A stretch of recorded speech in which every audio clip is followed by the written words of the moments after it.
Yo, what is up, everyone? Welcome back to the channel, or if this is your first time, welcome to the channel. Please do me a favor. Do all the things that all the YouTubers ask you to do. Hit the subscribe button, hit the thumbs up, and hit the little bell that'll notify you when new videos are out. We're going to be here all throughout the runs of our two South Florida teams, the Heat and the Panthers. Let's get right to it. Not a good one tonight for the Miami Heat in Game 1 of the NBA Finals out in Denver, the Mile High City Ball Arena. 104-93, the Nuggets win this one. It looked like it was going to be by 20-something at some point, but then the Heat made a run in the fourth quarter as your boy Highsmith and Kyle Lowry decided to get on one. But the problem was in that second quarter, in that third quarter, it was bad basketball for the Miami Heat, including the biggest issue which arose. The Heat could not hit the ocean from the boat. I know. I'm a funny guy. I'm a funny guy with that one. But yeah, it was terrible shooting for the Miami Heat. They were 40% from the floor, 39 of 96. They took 96 shots, and they missed 57 of them. That is not going to get it done. They also took 39 threes and only hit 13 of them, 33%. For the Miami Heat from downtown. They are not going to win games if they can't get over 40% from long range. That's just part of their game. But some numbers to make you say, Yes. Things that make you go, What is that, CNC Music Factory? Yeah. So where is Freedom Williams these days, by the way? Anyone? Bueller? Story for a different time. Let's talk about Jimmy Butler. Only 13 points. He was 6 of 14 from the field. And if you told me Jimmy Butler only scores 13 points, I tell you the Miami Heat lose. No matter what else happens on the court, 13 points is just not going to get it done against the Denver Nuggets. And Jimmy said after the game that he knows he's got to drive the basketball more. He's got to get to the basket and get fouled. That is when the Heat win basketball games. Excuse me, throat's a little tense. But that's when the Heat win basketball games. When Jimmy Butler gets to the basket and gets to the free throw line. He didn't have any free throw attempts. A matter of fact, the team only shot two free throws tonight. That is not going to get it done. That is not Miami Heat basketball. Faux sure.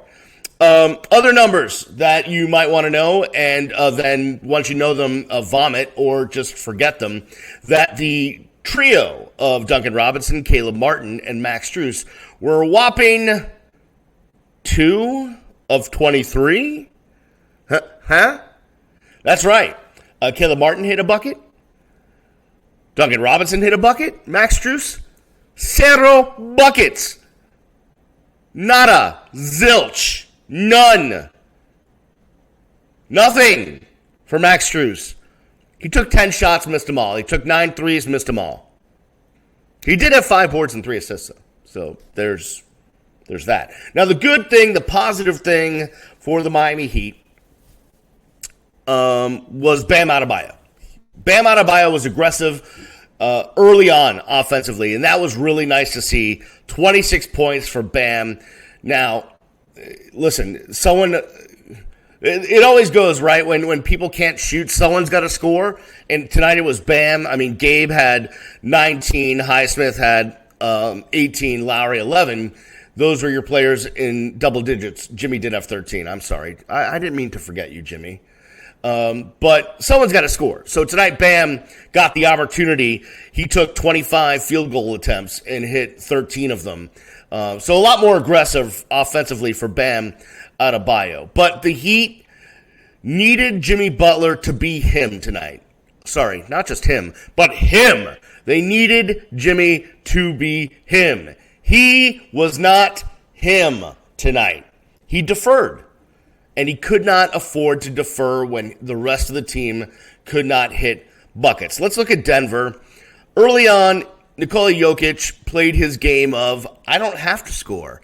I'm really good at passing the basketball. And he distributed really well. Gordon and Murray killed you in this one. Gordon especially early on, and then Murray throughout the rest of the game.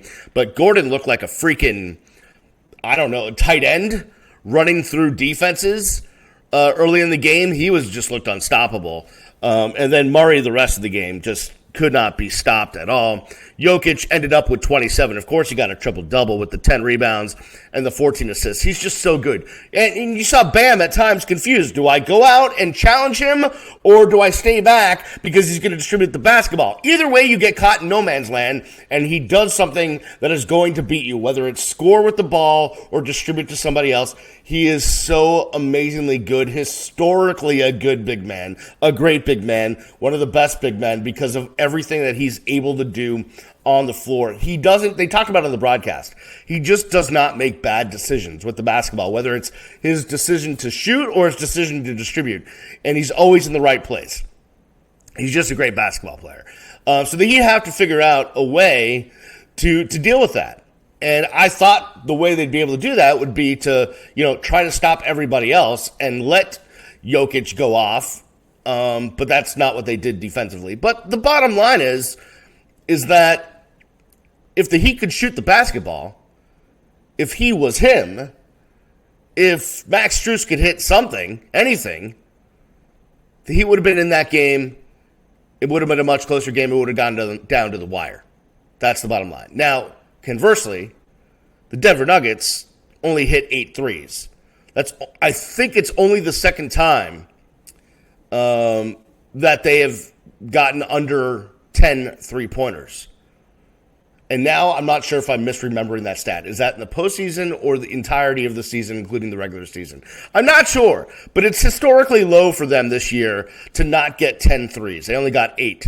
8 of 27, 29.6% from long range for the Denver Nuggets. So for the Miami Heat, they got to drive to the basket. They got to get to the free throw line. They got to hit shots. And they got to learn from this experience of playing Jokic and deciding what to do defensively. Here's the other thing. And, I did watch some of the post-game pressers, but I don't know what is being reported as I'm recording this after midnight on Friday night, which is status of Tyler Hero, right? Because if Tyler Hero is healthy, then you don't have to suffer through Max Strus going 0 for 10. Maybe you get a Tyler Hero that gives you 20 points instead. Now, we don't know how he is coming off the hand injury. He's been shooting the ball. He's been practicing a little bit. He may not, he may get out there in game action and not be ready to play, really, even though he's technically cleared. But if Tyler gets out there and gives you 20 points, well, totally different game. Now, granted, defensively, bad things can happen sometimes with Tyler. So you're not sure how that goes. The other question I have, and listen, it wouldn't have made a difference in this game. It's just something I'm thinking. Like, we get the Cody Zeller minutes. And listen, nothing against Cody Zeller. He gets an A for effort. But what happened to Kevin? I know that Kevin Love is not fleet of foot these days. Probably not the best defender at all these days. But when everybody is missing shots, would it have killed you to put him out there, see if you could get a little streak going from offense, maybe hit a few threes, do something? Just anything that would have been better than nothing that Max Strus gave you? I don't know. It's just a thought. What do I know? I'm not Dr. Jack out here. So the bottom line is this. The good thing is that the Heat have an extra day, right? In the finals, it's not every 2 days. And so the Heat don't play again till Sunday.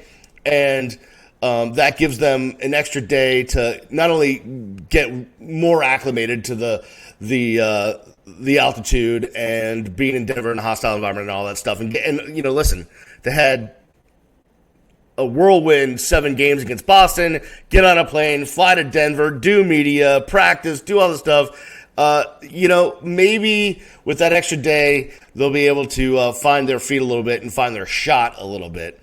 So we will see the Heat and the Nuggets again on Sunday evening for Game 2, and I'll be right here.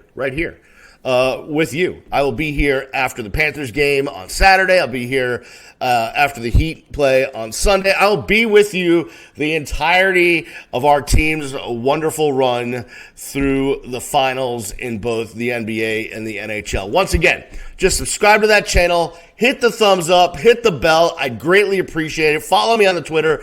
Oh, and if you want to sponsor me because you like all this, if you do, I mean, someone has to, right? Just hit me up on the emails, allcanesradio@gmail.com, allcanesradio@gmail.com. I know, it's an old email address, but I don't want to give you the personal one because God knows I get enough weird crap in there already, and I just don't need that in my life. All right, I will see you when I see you. Peace!